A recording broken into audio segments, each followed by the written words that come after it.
we've sort of lost our curiosity, and we haven't acknowledged that we're growing, they're growing, we're all evolving. It doesn't even make sense that it would be the same as before, because I'm not the same as before, but we somehow think sexuality should be the same as before, but it's not.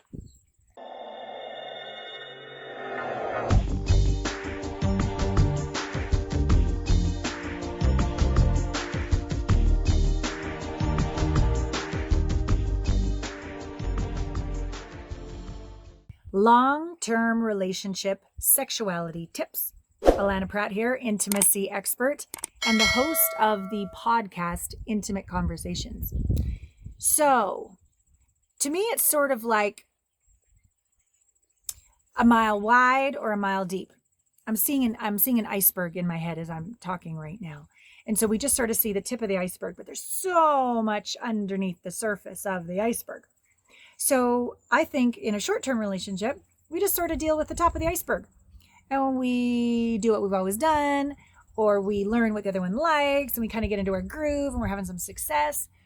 And then, over a period of time, it gets a little monotonous because we're sort of on autopilot. We're not actually as present as we could be. We've sort of lost our curiosity, and we haven't acknowledged that we're growing, they're growing. We're all evolving. It doesn't even make sense that it would be the same as before, because I'm not the same as before, but we somehow think sexuality should be the same as before, but it's not. Some people decide more like a mile wide. They would like to explore polyamory, an open relationship, different partners. That is not my truth. And so I'm not the best person to talk to about how to navigate that, or how that could be more fulfilling. Instead of a mile wide, I'm a mile deep. I see like the iceberg and all that's left still unseen, unearthed, not awakened yet. That's what turns me on. Within my own soul, within my own being, and within my own relationships. So I believe to keep sexuality alive in a long-term relationship, to explore what's beneath the chin. And a lot of studies say that about 5 to 8% of our awareness is what we're conscious of, our conscious mind. But 95% is unconscious. So it's not going to be seen with just regular eyes. It's going to be a blind spot. It's going to be something unhealed or not awakened yet, that your partner could awaken in you. So I believe consistent learning and growth, and going to an intimacy retreat like we have. Our next one is in February in Cabo of 2023. Going to different coaches, going to different tantric workshops, getting different books, watching different videos, like having curiosity. Because what if you don't know what you don't know? For me, the more I learn that I don't know things. Like they say 10,000 hours to be a master. I've probably done 20,000 hours at this point, all these years later, decades later. But the more I learn, the more I discover I don't know. I didn't know I liked that. I didn't know I didn't like that. I didn't know that turned me on, because I'm evolving. So to stay curious and have a form of communication and a regular date night, and certainly once a quarter go away for the weekend, and certainly once a year do at least a week retreat. Keep exploring who you are. Keep making it a priority that your love making is nourishing to yourself and to your partner. And it's the foundation of your coming together. Right? So that's what I would ask you. What have you done lately to explore? I mean, I have like these 21 days of dyads. Just communication can shift things up, because only 7% of our communication is words, right? You know that. So 93% of it is tone and body language. And so just start to talk about things and notice your partner. Be present. Are they shutting down, or are they opening up? Is their voice up in their head, or is it down in their genitals? Like, it's not hard to read a book to your partner and really exude what's turning you on and what's not. And then having the communication skills that we teach in our Heartmates curriculum. We have Heartmates for singles, Heartmates for couples, weekly, we call them dyads, weekly communication practices where you get to talk about the stuff that's a little scary, but in a structure that deepens intimacy and allows both people to feel seen and heard and understood, and to allow possibilities to arise that wouldn't normally arise if you're talking about something that always puts you into a fight, or you're talking about something with your heart closed, or you're talking about something but you're not even actually listening. You're 3 steps ahead thinking about something else. Those kind of, I guess that could be called communicating, but it's certainly not effective communicating. I mean, really get present. Go for a walk. Be undivided attention in bed, naked. Go for a drive. Go for a dinner out. Allow these conversations around what turns you on, what delights you, what opens you up. How do you like to be touched? How do you like to be loved? How do you like to be spoken to? When is it best for you? So many questions. We could go on for days. Like, get curious again. Oh yeah, I already know that. Do you? You knew that last year. You knew that 5 years ago.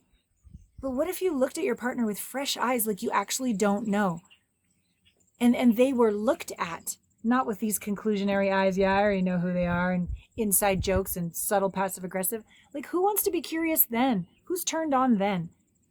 Imagine, even though it's a bit of a mind game, imagine putting on a pair of glasses and looking at your partner as if you'd never seen them before. Looking at your partner through the eyes of the divine. Looking at your partner as if this was your last day to be alive. These are all points of view, and your points of view create your reality. And so look at your partner as the most luscious, open creature that is being fueled by consciousness itself. They're a sovereign being with total choice, and they're magnificent. And you're curious about what would delight them today. Because I'm going through menopause. I mean, back when I was having my cycle, I was very different throughout different times of the month. So what worked week 1 is not going to work week 4. And then my partners would get all frustrated. Well, that worked before. I'm like, yeah, but I'm not who she was. The moon is here. I am this, right? So continuing to have this curious, like, what's the weather today? We don't assume. We check in, right? We check in. Check in with your partner. Both the masculine energy and the feminine energy changes, right? Sometimes it's been a really hard work week. And what we really want is a good 20 minutes of being held. We might even need a good cry. We might need someone to listen to us and not interrupt us. And that actually then gets us into this space of presence to be turned on. No conclusions, people. No conclusions. Just curiosity. Yeah? So those are some tips of how to keep a long-term relationship sizzling. And the last thing I'll say is this. Shame. A lot of reasons why the sizzles out, extinguishes in a relationship is something's happened with shame. It's the lowest on this Hawkins scale of consciousness, the lowest vibration. And sometimes we've been shamed by our partner, and we need to clean that up and heal and become closer ever. Sometimes we shame ourselves. Sometimes both. Or sometimes something's happened in our life where we feel ashamed. It's a triple whammy, okay? That affects libido, people. Emotion. That affects our ability to have an erection or to feel lubricated because we've shut off our body. We're not in our body. We've left. We've disassociated. It's not safe to be in our body anymore. And so when people come to me and they've tried all the bells and whistles and all the simple solutions, shall we say, but it's still not working, I know it is an unhealed, unresolved, unconscious wound of the body and the heart and the soul that is repelling the intimacy, love, and connection they desire. And so there's nothing wrong. You're not wrong. You're not broken. And there is a wound that needs to be integrated and processed. And I can't cook very well. I'm not very good with taxes or technology. And this is my genius. There is something about the work that I do to walk my talk, how I'm wired. This is where my talents and genius lie, in creating this safe space, non-judgmental space. And I've been trained, highly trained in quantum psychology, spiritual technology processes to integrate shame first into allowance. And then the gem of wisdom is there. And then you're actually more confident than you ever were before, or more unapologetic, or more alluring and rapturous, or more goofy and dorky, We're more able to let go and surrender and know that you've got your own back and you just let go of trying to control anybody. Like, so many wonderful superpowers come when we integrate unresolved wounds, triggers, shame, traumas. Yeah. So if that resonates and something just went, ugh, not that I want to kick you in the stomach, but it kind of feels like a kick in the stomach because it's like, yeah, that's the issue. I asked the question on quite a topical level. I just want a quick fix and I want an easy thing and I don't want to have to do any work. Don't we all? I'll go to the gym once for the rest of my life and I'll have a six-pack and I'll look great. Doesn't work like that. Same with intimacy. We need to be willing as a lifestyle to heal those unhealed wounds and to express our unapologetic nature and to be alluring and joyful and unapologetically alive. If that's what you're ready for, then I encourage you to go to my site, alanapratt.com. There's ways to register for an intimacy breakthrough experience. There's a complimentary intimacy assessment that you can take. There's a contact form to ask a question. There's a way to take an action today, because what you resist persists and it's going to get worse over time. Okay? And so the sooner you take action, the sooner you'll have the solution and you'll have the life that you deserve. And lastly, please subscribe.